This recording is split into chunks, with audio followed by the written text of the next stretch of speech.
अस्सलाम वालेकुम everyone, welcome to my channel, welcome to another vlog. I hope आप सब ठीक होंगे। हम लोग भी अल्हम्दुलिल्लाह ठीक हैं। आप में से बहुत से लोग मेरे डेली व्लॉग को मिस करते हैं। बीच बीच में कुछ ना कुछ इम्पॉर्टेंट आपके साथ शेयर करना होता है, इस वजह से कभी थोड़ा गायब हो जाती हूँ। लेकिन ऐसा नहीं है कि बिल्कुल गायब हो जाऊँ। डेली बेसिस पे मैं व्लॉग्स डाल रही हूँ। लेकिन आप में से मेरा ख्याल है कुछ लोग शॉपिंग और डिफरेंट टॉपिक्स में इतने इंटरेस्टेड नहीं होते, इसलिए वो चीज़ें नहीं देखते। एनीवेज़, आज मैं आपके साथ अपनी रूटीन थोड़ी सी शेयर कर रही हूँ। अभी मॉर्निंग का टाइम है, बच्चों के लिए नाश्ता वगैरह बनाना है, वो सारे काम करूँगी। उसके बाद आज रात में कुछ वेजिटेबल्स लेके आए थे हम लोग, तो उसको मैंने समेटना है, सारे वॉश करके प्रॉपर प्लेसेस पे रखने हैं, वो आपके साथ शेयर करूँगी। और इसके साथ साथ मैं आपके साथ थोड़ा सा टॉपिक एक डिस्कस करूँगी जो कि है बजटिंग।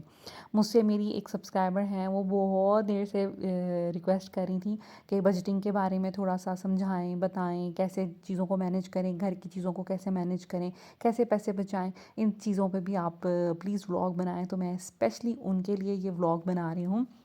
लेकिन ये एक ऐसा टॉपिक है जिसकी हर होम मेकर को या हाउस वाइफ को ज़रूरत होती है। हम में से सबकी ख्वाहिश होती है कि हम लोग कोशिश करें, पैसे थोड़े बहुत बचा लें, उस थोड़ी बहुत सेविंग कर लें, अपने ख़र्चे को मैनेज कर लें।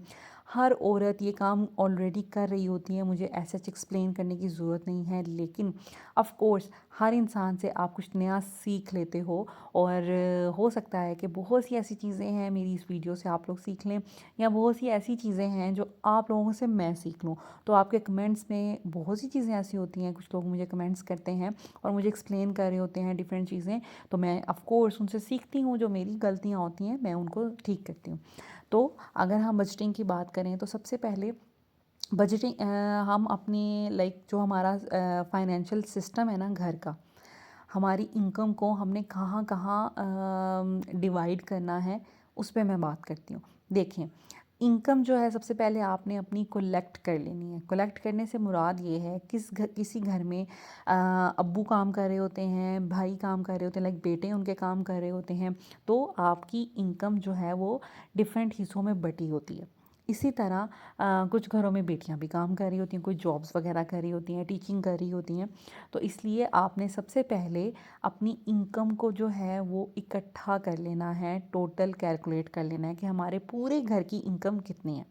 अब हर घर में ऐसा नहीं होता, हर घर में ऐसा नहीं है कि बेटियां या बेटे काम कर रहे हैं। अब जैसे मैं हूँ, अभी मेरे बच्चे तो बहुत छोटे हैं, तो मेरे जो हस्बैंड है वो एक सिंगल पर्सन है जो कि अर्न कर रहे हैं। यूट्यूब से मेरी जो इनकम आती है वो बहुत अभी मिनिमल सी है, इस वजह से मैं उसको कंसीडर नहीं करती। लेकिन अब थोड़ा सा ज़रा बेटर होने लगी है, तो फिर आहिस्ता आहिस्ता इंशाल्लाह ताला ये भी ऐड होगी हमारी टोटल इनकम में। तो सबसे पहले आपने क्या करना है, आपकी टोटल इनकम कितनी है वो एक जगह पर आप लिख लें। उसके बाद देखें आपकी नीड्स क्या हैं। अच्छा, यहाँ पे मैं थोड़ा सा आपको क्लियर कर दूँ कि एक होती है नीड और एक होती है वांट। नीड वो होती है जो हमारी नेसेसिटीज़ होती हैं, जिनके बगैर हम ज़िंदगी नहीं गुजार सकते। जबकि वांट हमारी वो चीज़ें होती हैं जो हमारी ख्वाहिशें होती हैं, ठीक है।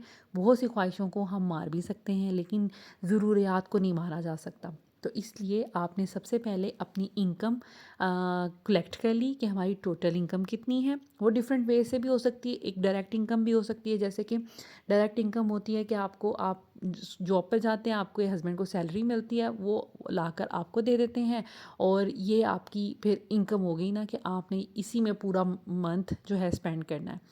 कुछ लोगों के बिज़नेस होते हैं, कुछ लोगों के बिज़नेस भी आगे मल्टीपल चीज़ों के होते हैं, डिफरेंट कैटेगरीज होती हैं, या मल्टीपल उनने चीज़ों में पैसे इन्वेस्ट किए होते हैं। तो उस सब को कलेक्ट करना है, ठीक है, पहला स्टेप। और कुछ लोगों के ऐसे होता है, जैसे मैंने बताया, घर में बच्चे काम कर रहे हैं, बेटी जॉब कर रही है, या इस तरह मल्टीपल लोग काम कर रहे हैं, वाइफ की अर्निंग आ रही है, हस्बैंड की अर्निंग आ रही है, उन सब चीज़ों को कलेक्ट करना है। तो आपके पास टोटल आपके घर की इनकम आ जाएगी, ठीक है। उसके बाद आपने क्या करना है, आपने ट्रैक करना है अपनी स्पेंडिंग को। जो हमारी इनकम का सबसे बड़ा पार्ट होता है ना, वो हमारी नीड पे जाता है, ठीक है। अब नीड में क्या क्या चीज़ें आती हैं, उसमें हमारी आ जाती हैं सबसे पहले हाउसिंग। अगर तो आप रेंट पे रह रहे हैं तो आपका एक बड़ी अमाउंट जाएगी आपका जो रेंट होगा। अगर आपका घर अपना है तो ये चीज़ निकल जाएगी, उसमें आपके उसके बाद आपकी यूटिलिटीज़ आ जाएंगी। जो आपके बिल हैं, बिल जो है उसको हम कंट्रोल इस तरह कर सकते हैं कि आपने कोशिश करनी है कि अपनी इलेक्ट्रिसिटी ज़्यादा से ज़्यादा बचाएँ, अपना गैस एक्स्ट्रा चल रहा है तो उसको बचाएँ। दिन में सारे घर के पर्दे पीछे कर दें और जो रोशनी होती है वो अंदर आने दें। फ़िज़ूल लाइट्स और फ़ैन्स वगैरह का ख़्याल करें, बच्चों को भी समझाएं कि वो भी इस तरह करें। तो इस तरह आप थोड़ी बहुत सेविंग कर सकते हैं। शाम के टाइम पे मैं भी कोशिश करती हूँ कि शाम के टाइम में मैं आयरनिंग ना करूँ, मैं कपड़े ना वॉश करूँ, दिन के टाइम में करूँ, क्योंकि दिन के टाइम में ऑफ़ कोर्स लाइट्स वगैरह बंद होती हैं, बच्चे स्कूल में होते हैं, फ़ैन्स भी कम चल रहे होते हैं, गर्मी की मैं बात कर रही हूँ। तो उस सूरत में ये होता है कि फिर हम वॉशिंग मशीन वगैरह यूज़ कर लेते हैं। मेरा ख़्याल है कि काफ़ी घरों में ऐसा ही पैटर्न चल रहा होता है। उसके बाद शाम के टाइम में कुछ ऐसी एक्स्ट्रा जो चीज़ें एनर्जी लेती हैं उनको कम से कम यूज़ करें, जैसे आयरनिंग वगैरह कम से कम यूज़ करें। तो इस तरह का काम, अगर एसी चल रहा है तो आयरनिंग ना उस टाइम पे करें या वॉशिंग ना करें। तो इस तरह की चीज़ों से आप क्या है, इलेक्ट्रिसिटी को थोड़ा बहुत आप बचा सकते हैं। बाकी जो आपने कंज़म्पशन करनी है उसका तो बिल आना ही आना है, लेकिन थोड़ा बहुत आप मैनेज कर सकते हैं। मेरा घर बहुत लाइक इसमें बहुत ज़्यादा नेचुरल लाइट आती है, काफ़ी ज़्यादा विंडोज़ हैं, इस वजह से ना मुझे बड़ी अच्छा लगता है। मैं वैसे भी पसंद करती हूँ कि मैं पूरी कर्टन्स को पीछे कर दूँ और नेचुरल लाइट आए।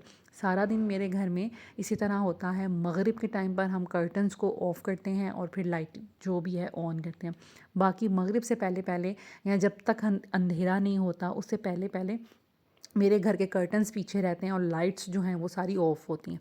सुबह मेरा यही काम होता है कि मैंने सुबह उठकर ये काम करना है, सारे पर्दे पीछे करने हैं, एक्स्ट्रा लाइट्स मैंने बंद करनी है। तो देखें, इस तरह आप थोड़ा करके अपने काम, अपने घर की या अपने जिसे कहते हैं ना, अपने पैसे बचा सकते हैं, बिल में कमी ला सकते हैं। तो थोड़ा बहुत ख़्याल करें और बच्चों को भी समझाएँ। उसी तरह ग्रोसरी में अगर आप करने जा रहे हैं तो कुछ ऐसी चीज़ें होती हैं ग्रोसरीज़ में जो हम बेवजह उठा के ले आते हैं। तो उसके लिए सबसे अच्छी एक मैं आपको टिप बताती हूँ कि जब भी ग्रोसरी आपने करनी हो तो एक लिस्ट पेपर में बना लिया करें और अपने जिस स्टोर में भी आप जा रहे हैं उस लिस्ट को अपने साथ रखा करें, उसको चेक करते रहा करें। आपने जो भी चीज़ ले ली उस पे एक टिक लगा दिया करें कि ये चीज़ ले ली, ये चीज़ ले ली, ये चीज़ ले ली। जो चीज़ें आप ले लें उन पे टिक लगा दिया करें, ताकि आपको पता हो कि आपने क्या चीज़ ले ली हुई है, अपनी ट्रॉली में रख ली है और क्या चीज़ अभी लेने वाली है। और कोशिश करें कि लिस्ट बनाने के लिए सबसे पहले आपको अपनी पेंट्री में देखना पड़ता है। अपनी ग्रोसरी की जो बास्केट होती है या कैबिनेट होता है उसमें अच्छे से देख लिया करें किन किन चीज़ों की कमी है, 5-6 दिन तक कौन सी चीज़ें ख़त्म हो जाएंगी, महीने भर कौन सी चीज़ें चलेंगी, ताकि आप एक्स्ट्रा चीज़ें ना उठा के ले आएँ। आपको पता हो टू द पॉइंट मैंने ग्रोसरी करनी है। तो इस चीज़ का ख़्याल रखा करें। जहाँ पर आपके क्लीनिंग सप्लाइज़ पड़ी होती हैं उनको एक दफ़ा चेक कर लिया करें कि वो ख़त्म तो नहीं होने वाली, वो क्या पूरा मंथ चल जाएँगी या मंथ के दरमियान में ख़त्म हो जाएँगी। तो उस हिसाब से आप चीज़ें पिक कर लिया करें और अपनी लिस्ट में लिख लिया करें। और जब आप ग्रोसरी करने जाएँगे तो आप ग्रोसरी टू द पॉइंट करके आएँगे, कोई भी एक्स्ट्रा या डबल चीज़ें नहीं उठा के लेके आएँगे और जिससे आपका बजट जो है वो आउट हो जाएगा। तो इस तरह के छोटे-छोटे काम करने से आप काफ़ी हद तक पैसे जो हैं वो बचा सकती हैं। उसके बाद कोशिश करें कि हमारे घरों में जैसे मैंने बताया कि सबसे पहले हाउसिंग का ख़र्चा होता है। अगर आपका घर अपना है तो उसके बाद आपको यूटिलिटी बिल्स के बाद आपकी आ गई ग्रोसरी। ग्रोसरी के बाद आपकी जो है ना बहुत बड़ी अमाउंट बच्चों की फ़ीस पे जाती है। स्कूल की फ़ी तो चलें हम पे कर देते हैं क्योंकि स्कूल तो बच्चों ने जाना ही जाना है, लेकिन हम यहाँ से बचत कर सकते हैं कि हम अपने बच्चों को खुद पढ़ाएं। जो मदर अपने बच्चों को खुद पढ़ाती है ना, एक तो मदर को पता होता है कि मेरा बच्चा किस स्टेज पर है, वो कितना इंटेलिजेंट है, कितना वीक है, किस चीज़ में वो वीक है। तो मदर को अपने बच्चे की कमज़ोरी पहले से पता होती है और वो उस पे बहुत अच्छे से काम कर सकती है। एक मदर से ज़्यादा अच्छा मेरा नहीं ख़्याल कि कोई और किसी बच्चे को पढ़ा सकता है जो मदर ने ख़ुद अपने बच्चे को पढ़ाना है। उसने बिल्कुल अपना टाइम इन्वेस्ट करना है अपने बच्चे पे, ये सोच के कि ये मेरा बच्चा है। तो आप इन चीज़ों में पैसे बचा सकते हैं। बजाय बच्चों को ट्यूशन भेजने के, कोशिश करें कि जब तक आप पढ़ा सकती हैं, जब तक आपको कोर्स की बुक्स आती हैं, जब तक आपको समझ आती है चीज़ों की, सिलेबस की, तब तक आप पढ़ाएं। बाद में आपकी समझ से बाहर कोई चीज़ हो तो फिर बच्चे को कोई ट्यूशन वगैरह रख दें। उससे पहले आप लोगों को चाहिए, स्पेशली छोटे लेवल के बच्चों को तो आपको खुद पढ़ाना चाहिए। कोई जवाज़ ही नहीं है कि आप बाहर भेजें बच्चों को पढ़ने के लिए। उसके बाद फ़ीस के बाद हमारी जो होती है मेजर जो कॉस्ट होती है किसी भी घर की, वो ट्रांसपोर्टेशन पे जाती है। तो देखिए ट्रांसपोर्टेशन जो है वो तो बहुत ज़्यादा ज़रूरी है। आपने स्कूल बच्चों ने जाना है तो किसी ना किसी कन्वेंस पे जाना है, उसमें पेट्रोल भी लगेगा। चाहे फादर खुद छोड़ के आएँ तो ऑफ़ कोर्स मंथली एक अमाउंट होती है पेट्रोल की। उसमें हस्बैंड ने भी जॉब पे जाना है, काम पे, ड्यूटी पे, जॉब पे जाना है, तो उसके लिए भी उसको किसी ना किसी चीज़ पे जाना पड़ेगा। और ऑफ़ कोर्स पेट्रोल काफ़ी प्राइस उसकी भी हाई हो गई है, तो वो भी हमारे बजट में एक चीज़ प्रोमिनेंट है, ठीक है। उसके बाद जो हेल्थ का कह लें आप एक सेगमेंट है, जैसे कि कोई बीमार हो जाता है, खुदा न ख़वास्ता बच्चे बीमार हो जाते हैं, हम बीमार हो जाते हैं, तो थोड़ी बहुत मेडिकेशन वगैरह पर भी पैसे लगते हैं, लेकिन वो बहुत मिनिमम होते हैं। और ये कि ऐसा नहीं है कि हर मंथ ही कोई ना कोई बीमार हुआ हो। जब आप घर को साफ़ सुथरा रखेंगे, हाइजीन का ख़्याल रखेंगे, अपने बच्चों की सेहत का ख़्याल रखेंगे, तो ऑफ़ कोर्स बीमारी भी कम आएगी। तो कोशिश किया करें कि बच्चों की हाइजीन का ख़्याल रखा जाए, घर को अच्छे तरीके से साफ़ किया जाए, ताकि तरह तरह के जरासीम ना हों घर में। और बच्चों की हाइजीन का ख़्याल अगर रखा जाएगा तो वो बीमार भी कम पड़ेंगे। तो इस चीज़ पे इन्वेस्ट कर लें, उनकी हाइजीन पे, तो आपको डॉक्टर्स के पास जाना नहीं पड़ेगा। आपने अपनी स्पेंडिंग का ट्रैक तो कर लिया ना कि कहाँ-कहाँ चीज़ें हमारे पैसे जो हैं वो हमारी ही इनकम जो है स्पेंड होती है। उसके बाद आपने एक बजट बना लेना है, ठीक है?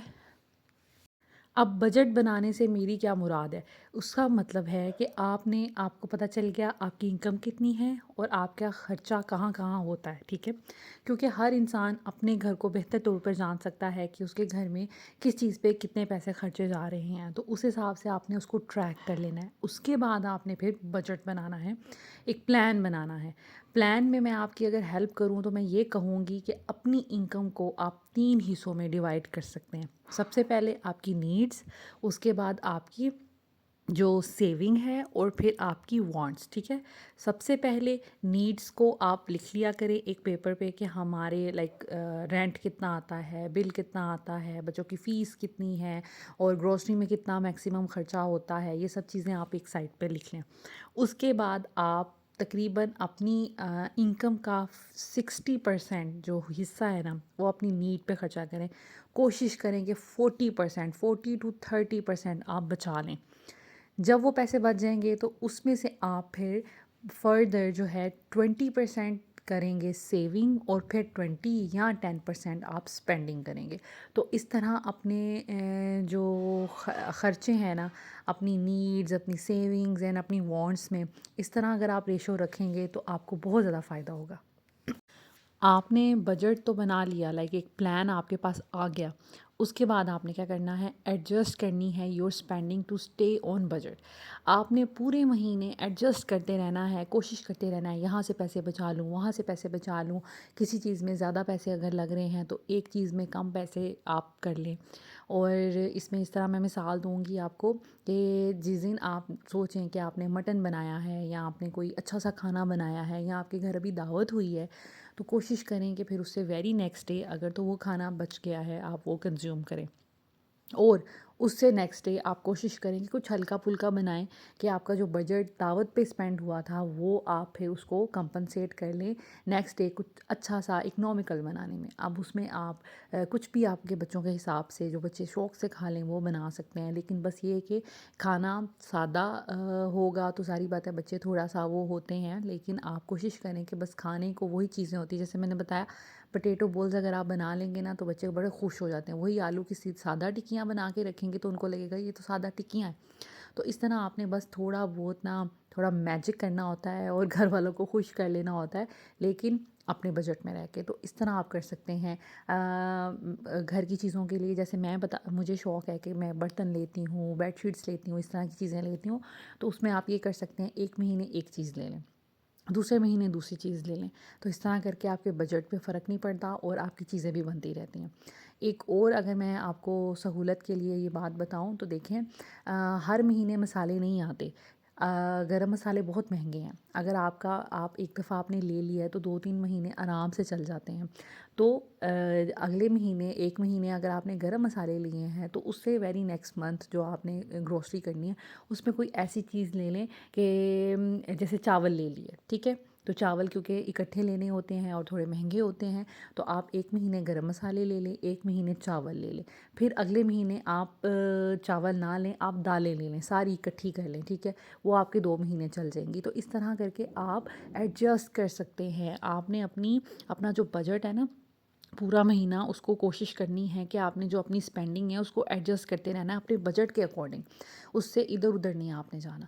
तो ये आपने लाजमी कोशिश करनी है, तो इससे ये होगा कि आपका बजट जो है ना बड़ा अच्छा रहेगा, आपके मंथली जो स्पेंडिंग है वो बड़ी अच्छी रहेगी और आप ओवर स्पेंडिंग करेंगे और आपका बजट इधर उधर नहीं जाएगा। उसके बाद अगर मैं इम्पॉर्टेंट बात कहूँ तो आपने अवॉइड करना है ओवर स्पेंडिंग पे। अब ओवर स्पेंडिंग कैसे होगी?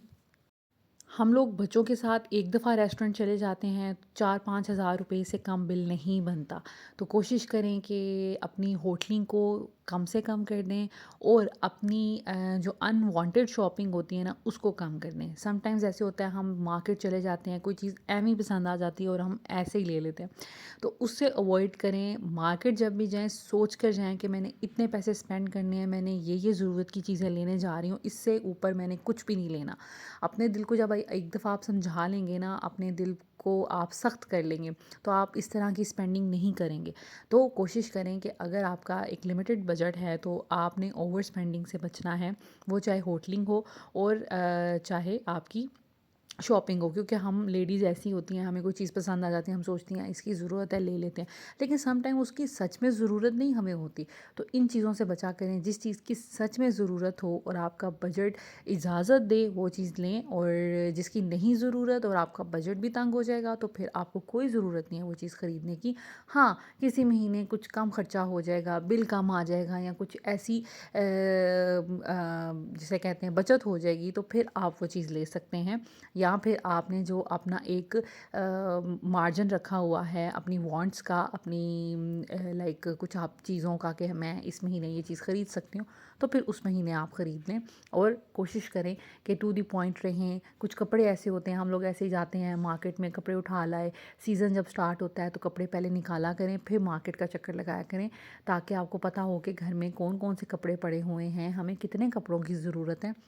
जैसे बच्चे सबके होते हैं, सबके बच्चे बड़े हो रहे होते हैं, तो उसमें ये होता है कि बच्चे जब जैसे-जैसे बड़े हो रहे होते हैं, तो उनके कपड़े आते हैं। लेकिन हम लोग अगर बगैर ऊपर से निकाल के कपड़े या पेटी से निकाल कर कपड़े देखेंगे नहीं और ऐसे ही बाज़ार चले जाएँगे, तो समटाइम्स हमें याद भी नहीं होता पिछले सीज़न में बड़े अच्छे-अच्छे ऑप्शंस जो हैं वो पड़े होते हैं और हम उनको बिल्कुल भूले बैठे होते हैं और वो चीज़ें बच्चों को पूरी भी आ रही होती हैं और हम नई चीज़ें ख़रीद लेते हैं। तो इन चीज़ों से आप बच के अपने जो बजट है ना मंथली, उसको बड़े अच्छे से मेंटेन कर सकते हैं।